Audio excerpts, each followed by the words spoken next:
बिस्मिल्लाहिर्रहमानिर्रहीम welcome to home biology د لسم کلاس د سټوډنټانو لپاره یو نوی ټاپک دی او ډېر سټوډنټان داسې دي چې هغه په دې ټاپک باندې پوهیږي خو ډېر به داسې چې هغه په دې باندې نه پوهیږي چې کوم به نه پوهیږي نو دا ټاپک به غور باندې واورئ ستاسو لپاره ډېر زیات هیلپفل دی په شارټ کوېسچن کې د دې چانسز ډېر زیات دي په لنګ کوېسچن کې دا نه راځي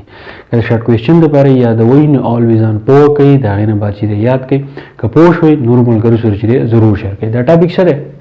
adaptation in wind pollinated flowers یعنی هغه فلاورز چې په هغې کې پالینیشن کیږي د پالینیشن باره کې ما تاسو ته ویلي وو چې یو طرف ته میل پارټ دی د فلاور بل طرف ته فیمیل پارټ دی د میل کوم یو دی د هغې نه میل پارټ چې ځي او فیمیل پارټ سره میلاویږي د هغې نه نوی سیډ نوی فروټ چې دی هغه په وجود کې راځي نو هغه فلاور چې په هغې کې پالینیشن کیږي خو هغه د هوا په ذریعه باندې کیږي کوم نیچرل هوا چې ده چلیږي د دې هوا په ذریعه باندې پالینیشن کیږي نو هغه فلاور چې دي په هغې خصوصیات چې دي څنګه دي لکه په هغې اډاپټیشن چې دي هغه څنګه کیږي اډاپټیشن اصل کې مطلب دا دی یعنی دغه فلاور چې دي دا د خپل ماحول سره ځان څنګه ایډجسټ کوي او د پالینیشن کې دغه خصوصیات چې دي پالینیشن کې دا هیلپ چې دی څنګه ورکوي نو اوله خبره پکې دا ده چې کوم فلاورز هغه په وین باندې د هغې پالینیشن چې کیږي د هوا په ذریعه باندې پالینیشن کیږي نو اوله خبره پکې څه ده لیک آف فریګرنس په دې کې خوشبو چې ده هغه نه وي په دغه ګلونو کې چې دی خوشبو نه وي لکه څنګه چې د نورو ګلونو لکه زموږ سره ګلاب ګلونه شو یا زموږ سره نور ګلونه شو د هغې خپله خوشبو وي د هغې رنګینې پاڼې هغه ډېر زیات غټي هغې له انسیکټ راځي خو هغه بوټي چې هغه د هوا په ذریعه باندې چې دی په هغې پالینیشن کیږي نو د هغې کې چې دی خوشبو په هغه ګلونو کې نه او نه رنګینې پاڼې بل خبره پکې څه ده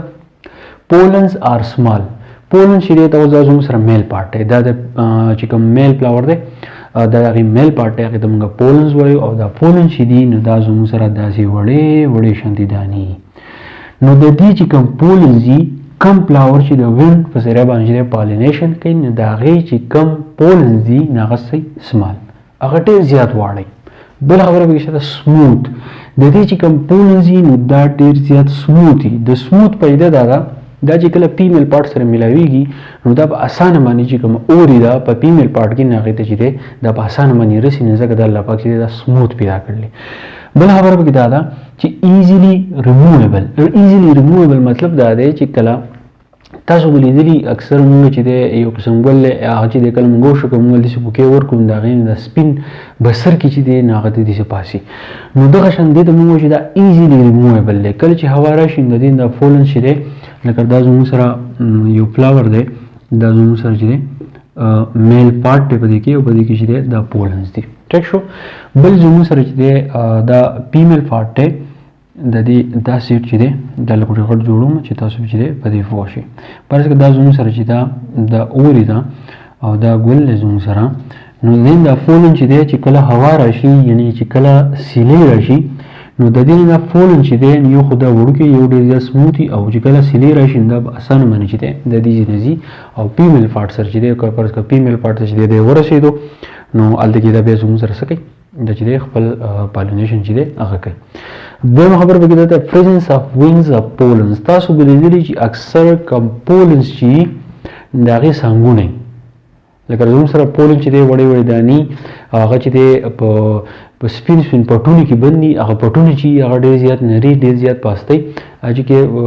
داسې ور روان دي نو هغې سره څانګونه چې دی دغه شان ور روان دي نو ځکه وایي چې presence of wings of pollens په دې پولن چې دی څانګونه او چې کله سیلۍ راشي نو سیلۍ چې د هغه ځان سره چې دی داسې الوځي بله خبره پکې دا چې پروډیوس پولنز ان لارج نمبر کم فلاور چې هغه د وینډ په ذریعه باندې پاکې پالینیشن کیږي نو هغه ډېر زیات پولنز پیدا کوي د دې مثال د مهي لکه په اوبو کومې اوبه چې پکې چې کله مهي هګۍ اچوي نو هغه ډېر زیاتې هګۍ چې د هغې وجه دا چې د اوبو د بهاو سره یا نور مهي د ښکار سره هغه هګۍ چې دی ضایع کېږي نو دغه شان دا ډېر زیات پولنز چې دی پیدا کوي او د دې چې دی کله سیوټیبل پلیس ورته میلاو شي یا ورته سیوټیبل فیمیل فلاور میلاو شي مناسب ځای دې ته میلاو شي نو په هغه ځای کې د خپل ګروت چې دی بیا شروع کوي نو دا و وینډ پالینیټډ فلاور او د هغې خصوصیات چې هغې ته موږ اډاپټیشن وایو نو زه امید کوم په دې به تاسو پوه شئ خو په دې کې دا خبره یاد ساتئ چې په وینډ پالینیټډ فلاور کې چې کله دې ته سیوټیبل ځای میلاو شي د پولنز ته که هغه فلاوري او یا زموږ سره بل داسې مناسب ځای چې په هغه ځای کې دا خپل ګروت کولی شي نو دې ته موږ وایو وینډ پالینیټډ فلاور. زه امید کوم چې تاسو به شوي نور ملګرو سره ضرور شیر کړئ. ان شاء الله ملاو شو د بل ویډیو سره. تھینک یو ډیر مننه.